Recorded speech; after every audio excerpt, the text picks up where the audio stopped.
Chào mừng Nị đã quay trở lại với series âm nhạc trên màn bạc. Chúng ta không bao giờ biết được điều gì đang chờ đợi mình phía trước. Đó có thể là một điều tốt đẹp khiến chúng ta choáng ngợp, và cũng có thể là những cơn bão bất ngờ ập đến. Như cái cách mà Andy Dufresne phải chịu 2 án tù chung thân trong khi anh vô tội. Và bản án đó đã đưa anh đến với nhà ngục Shawshank.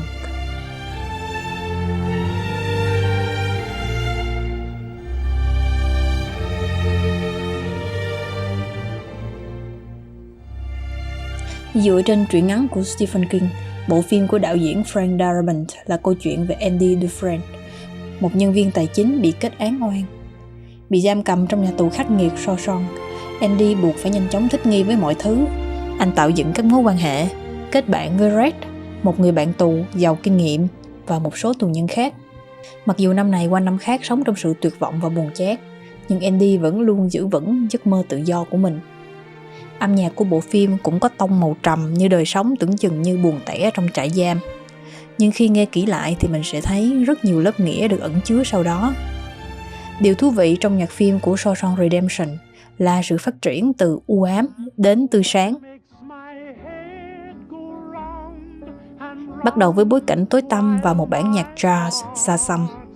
Ngay khi hình ảnh khẩu súng xuất hiện, một chủ đề u ám len lỏi vào bộ phim, như một sự phản ánh ảm đạm về cuộc đời một người đàn ông giữa những hỗn loạn.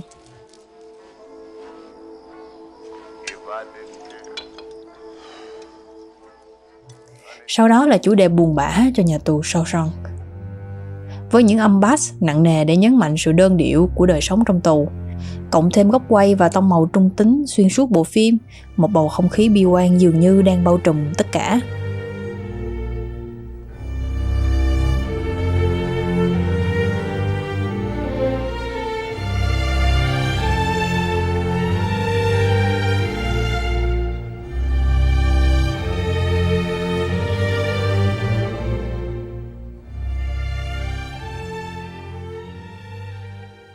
Nhưng chẳng mấy chốc, tia lửa của sự sống, năng lượng và vẻ đẹp bắt đầu len lỏi vào thế giới âm nhạc trong phim.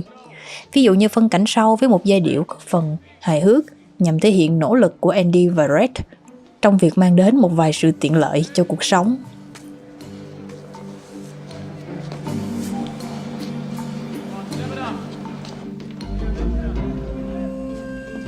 Andy was right. I finally got the joke. It will take a man about 600 years to tunnel under the wall with one of these.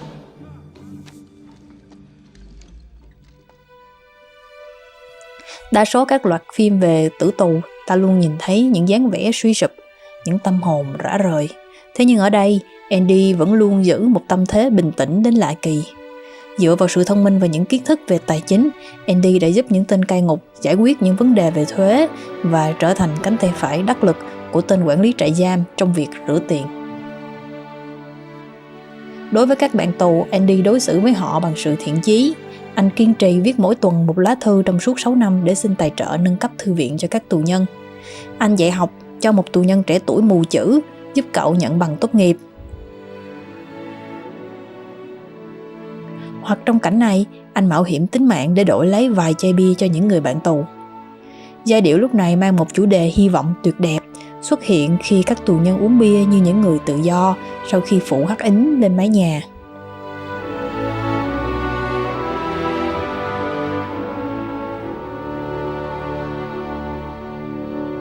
Hay một trong những giai điệu khác là bản nhạc khi ông Brooks được trả tự do. Khác với chủ đề nặng nề của Shawshank, giai điệu đầu tiên của một người già đến với thế giới thực sau nửa thế kỷ là một sự kết hợp giữa piano và đàn dây, nhẹ nhàng nhưng đầy chua xót.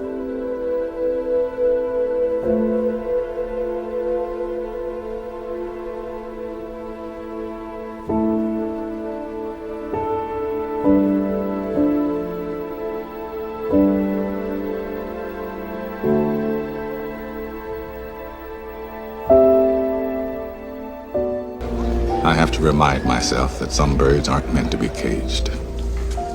Their feathers are just too bright. And when they fly away, the part of you that knows it was a sin to lock them up does rejoice. But still, the place you live in is that much more drab and empty that they're gone. Một trong những điều làm nên thành công của bộ phim là lời kể của Red chậm rãi trên nền nhạc. Tất cả những gì khán giả thấy đều được kể qua góc nhìn của Red. Điều đó khiến bộ phim trở nên lôi cuốn không rời vì không ai đoán được Andy sẽ hành động những gì. Để rồi sau đó mọi bất ngờ và cảm xúc dễ dàng bùng nổ trong những phân cảnh quyết định. Và một trong những phân cảnh đó là cảnh trốn thoát của Andy, một trong những cảnh phim đáng nhớ nhất. Giai điệu tối tăm lúc đầu phim trở lại, nhưng dần dần bản nhạc trở nên mạnh mẽ và kết thúc bằng một loạt giai điệu có âm thanh tăng dần, lặp đi lặp lại. Cùng với đó là hình ảnh tuyệt đẹp, Andy Dufresne đứng giữa dòng sông, được ánh sáng từ tia sét chiếu sáng, hai tay giơ lên trời tận hưởng bầu không khí tự do.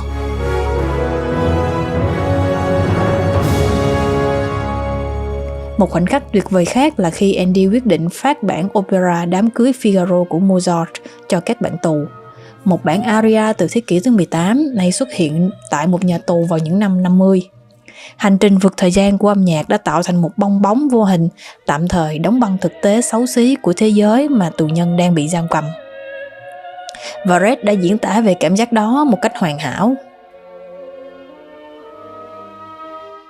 I think they were singing about something so beautiful it can't be expressed in words, and makes your heart ache because of it. I tell you, those voices soared, higher and farther than anybody in a great place dares to dream. It was like some beautiful bird flapped into our drab little cage and made those walls dissolve away. And for the briefest of moments, every last man at Shawshank felt free. Như trong thư Andy gửi Red, hy vọng là một điều tốt, có thể là điều tốt nhất và những điều tốt đẹp sẽ không bao giờ chết.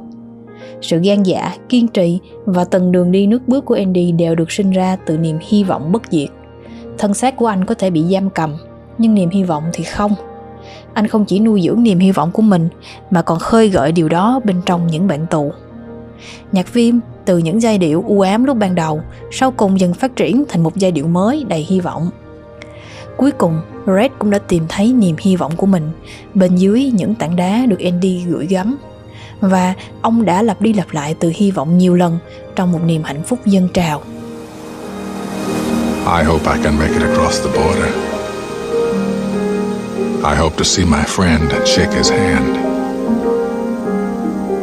I hope the Pacific is as blue as it has been in my dreams.